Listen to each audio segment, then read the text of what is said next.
Hey y'all, today we're gonna show you how to reset or replace the bail spring on a Penn 712Z. This reel has already been serviced, but I did want to change the bail spring out because it was a little weak and there was some wear on it.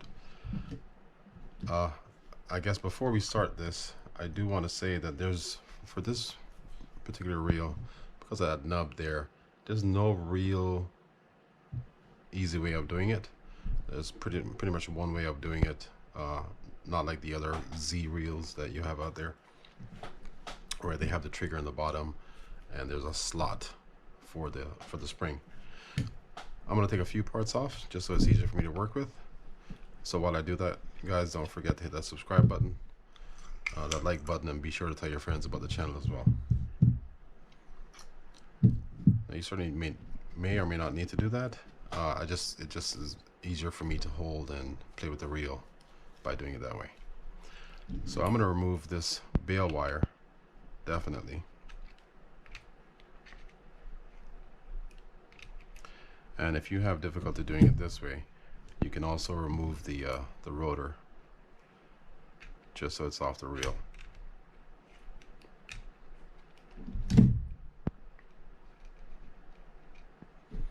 So let's get the bail wire out of the way. And now we're going to undo this screw here. When we do that, this spring is going to pop. It just popped.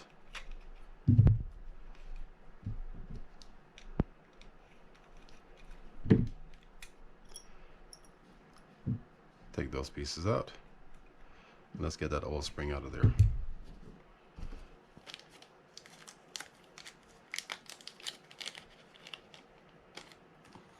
Now, you don't need to add any grease or anything to this, but I'm going to. And there's really just going to be a light amount on here.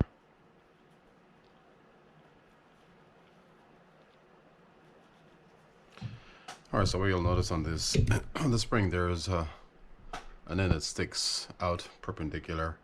And when this is kind of sticking upright, the upright spring is going to go inside the rotor. There's a little hole or recess right there. Just position it onto that and stick it in like that. And that's it. Well, that's the first part. Now we have to take this arm here, and it's only going to sit one way, and this is the way it'll sit, like that. Essentially what you're going to do is find the hole for it. And I may end up having to take this rotor off. And all you're going to do is rotate this arm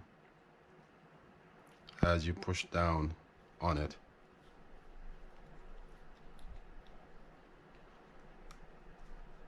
Like so. And you have to make sure you push down on it, because if you don't, that spring can pop up and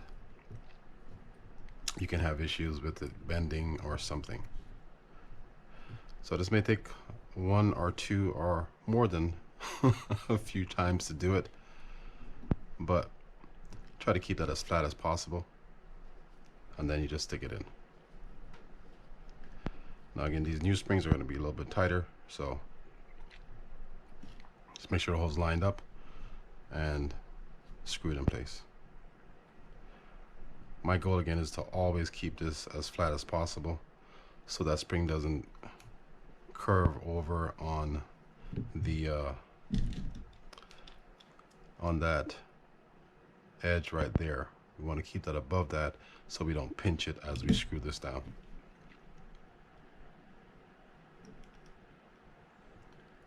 And again, this does take some time and some strength to get it done.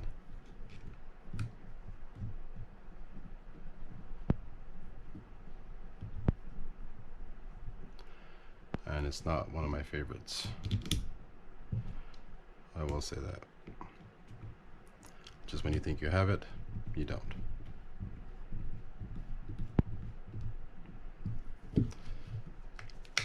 Alright, there you go. So now we have a functioning bail spring. Let me just set everything back up and let's get a reset and test it out.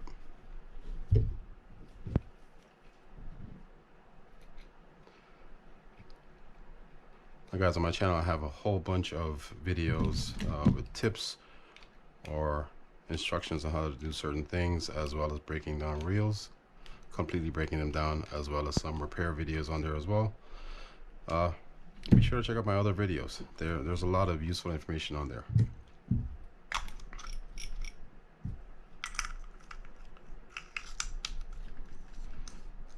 Before I test this out, I'm going to make sure that everything is set.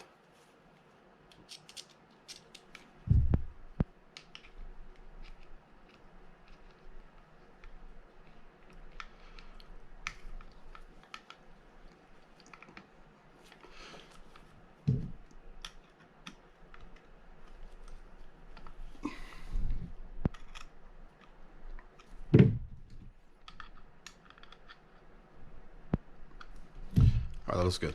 So let's test it out. And now we have a functioning bail.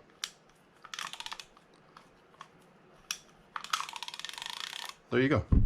All right, guys. Thanks for watching. Hope that helps some of you guys out there. Again, this is not the easiest spring to replace. You got to use some of your hand strength to get that done. I will have another video later on down the road somewhere on a 710. That's a little bit easier to do, and there is a little bit of a trick to get that done with the least amount of effort. All right, so thanks for watching, and I'll see you guys next time.